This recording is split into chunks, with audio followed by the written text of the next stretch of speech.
Greetings, Holy Trinity. At Epiphany, the wise men had their eyes open to God's presence in their midst. They followed God's star to show them how to go forward. In the same way, we're following God's lead on how to take the next step with our building plans here at Holy Trinity. We've been journeying together for a while now, but we are now getting close to our destination. Our hope is to have a plan proposed and voted on at our annual meeting January 28th at 10 a.m. Over the holiday, leaders of Holy Trinity have been working hard at taking the information we now have, based on the results from the capital campaign, and making a realistic plan forward.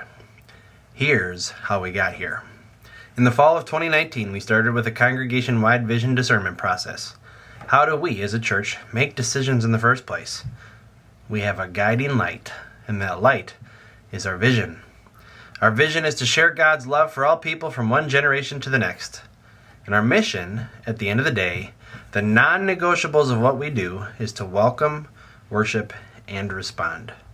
That's our mission. And as a result of this year-long Vision 2020 discernment process, we spent another year in discernment through Strategic Plan 2.0. 5 teams of 7 people each figured out what it would look like if our actions embodied our intention. What do we need to do to live out our vision and mission? At the end of this process, we had 10 next steps, 3 of which were facility related. So on April 3rd, 2022, we had a huddle to launch these initiatives. A Make It Grand entrance. Our mission is to welcome, worship, and respond, and we want our building to be as welcoming as possible from the second you step on site. A clear main entrance is essential for that. Update the kitchen. Food is important for how we understand our welcome. And revamp our youth ministry spaces. We're called to share God's love for all people from one generation to the next. That's our vision, and we want young people to know this church is here for them because God is for them. So over the summer in 2022, these 3 teams were actively at work coming up with plans. For instance, the Make It Grand team had to decide which door should be our main door 1 or door 2. They thoroughly reviewed all the various considerations, and by the end of the summer, they decided upon door 2 as the primary entrance going forward. In addition, the kitchen made a big-scale plan of the kitchen on a sheet of insulation with to-scale drawings for where the appliances would go. The CYF Refresh team was actively at work as well. And toward the end of the summer, these 3 teams decided that in order to go forward, we needed to go forward together. And so we hired Station 19 architects to help us with a comprehensive site plan. In December of 2022, a small group of folks with representation from each Strategic Plan 2.0 team worked with the architect to brainstorm solutions for our facility, plans that would address our stated concerns. There were 5 different plans, but the plan we unanimously decided on, we presented to the congregation a year ago, January 2023. And because this was new information, and because we learned the price was somewhere in the range of $4.7 million, we wanted to give people time to digest this information. So instead of voting on the project at the annual meeting a year ago, 2023, we hosted about a dozen roundtable discussions through Lent of 2023. And then after Easter, we voted as a congregation on whether or not to proceed in concept with the plan. Council wanted to make sure that we had the majority of people feeling good about this, so they even made a clause saying we needed more than a simple majority. We needed a supermajority to pass. And we were blown away when 90% of the congregation voted to move ahead in April 2023. Our charge from that meeting on was to learn, to get more information, to figure out how much this actually cost, and to figure out how we could afford it. So a skilled team interviewed various general contractors to work with and decided upon Lehner Construction. Through the schematic design phase in August, we learned that $4.7 million was actually too low. The true cost was more like $6 million.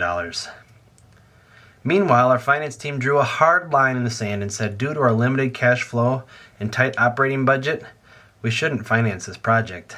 In other words, what we raise in the capital campaign, it's what we can spend. So a capital campaign leadership team worked hard to help figure out Holy Trinity's capacity to fund this project. And on the side, we also researched any available grant that we could also apply for. As our capital campaign consultant, Brenda Moore has guided us through.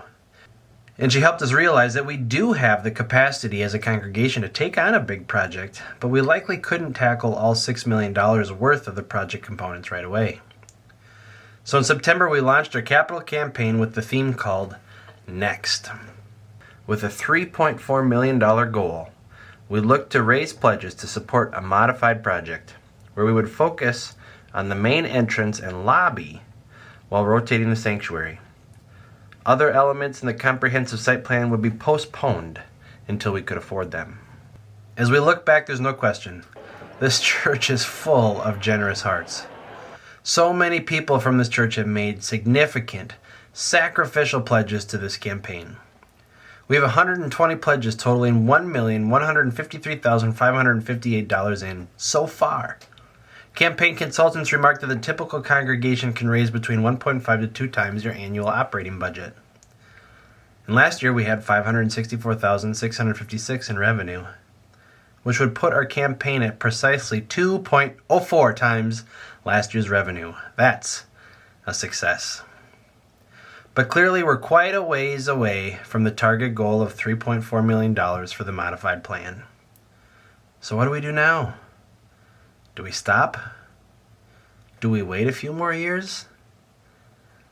I admit, I've been trying to figure that out, and I've been self-critical at points through this past month or so.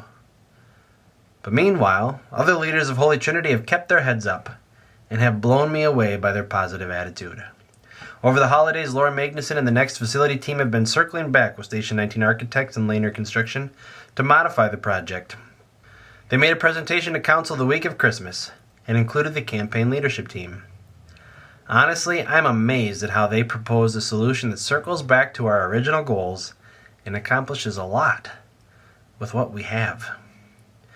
So here's the revised proposal. Instead of a lobby entrance, we would focus our efforts in 3 areas.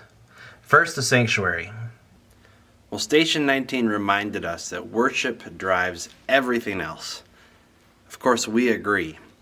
And back when this building was first made, people would enter in the door and be able to see the front of the sanctuary.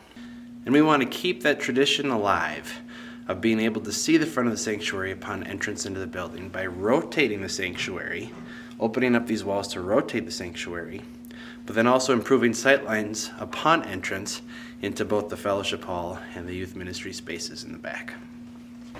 Now on to the kitchen. Our original plan was to move things like the stove and the dishwasher back, but we realized that it cost a lot of money to move these utilities, and we wondered if there'd be a more cost-effective option. So rather than spending $500,000 or so to move the appliances back, we're actually keeping them where they are, but updating them, getting new appliances, and then moving the serving area over to this side.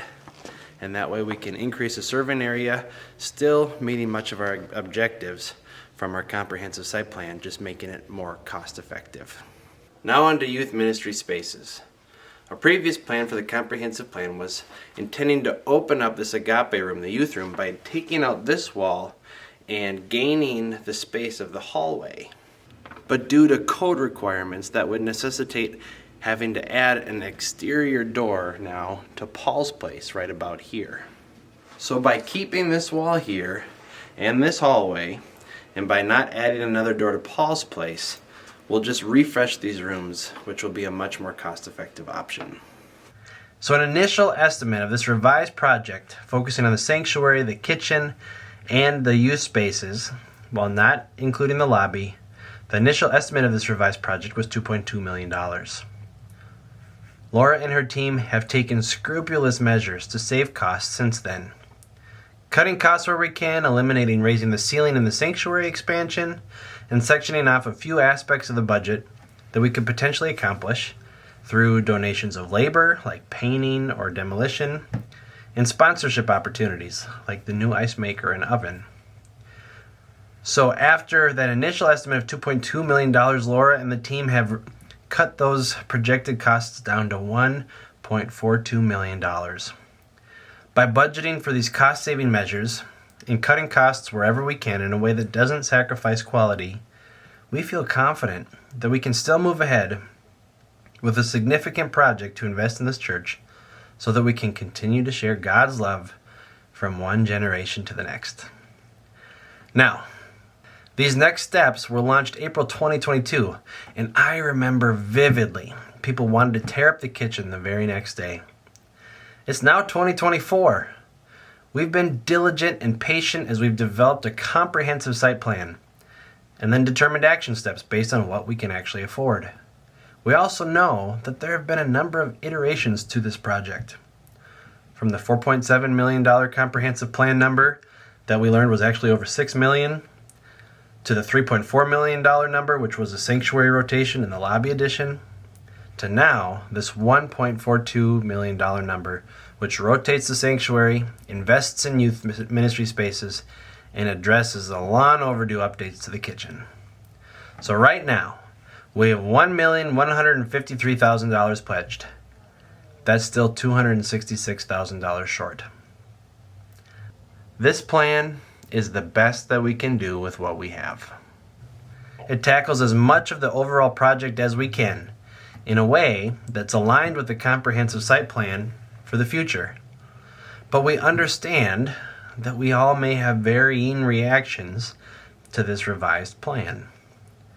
So first of all, maybe you already pledged and you look at this project and say, this isn't what I pledged for. I want to acknowledge that. I want to respect those of you who may have wanted to pledge for the lobby space and entry edition instead. Also, maybe you haven't pledged already because you had concerns and wanted to wait and see where we'd end up before you made a commitment. Maybe, now that you see the result, you like it and you feel inclined to step in and help us bridge the gap with the remaining $266,000. So that we can enter into the January 28th vote with the most current information and the most accurate confidence in this project, if, based on this new information, you feel compelled to adjust your pledge up or down, please let the office know by the end of the day, January 10th. Your adjustment, up or down, will be confidential, and it won't be judged. Or, if you've been waiting until now, please let us know your intention by January 10th. This has been a lot to take in, and I know that's coming up really fast. But that way, the next facility team, can finalize the last pieces of the plan in time to give it to the council in order for the council to make a recommendation to the church in time for the pre-meetings, which are coming up in time for the annual meeting January 28th. Folks, this has been a journey, one with twists and turns. It's fitting, I think, that we arrive at this place in the holiday of Epiphany. Just as those magi brought their gifts forward after their long journey, now we present our work, our efforts, our pledges, and our ministries as offerings to God. These are our gifts to Jesus, so that they may be used for God's glory in this world. Thanks for listening to this Epiphany Plan. For conversation about specifics, please feel free to join a pre-meeting conversation either Wednesday, January 17th at 7 p.m. or Sunday, January 21st at 10 a.m. And remember, set your calendars for January 28th at 10 a.m. for our congregation's annual meeting as we vote on this plan going forward. A sincere thank you to each and every one of you who helped us get to this point as we seek to share God's love for all people from one generation to the next.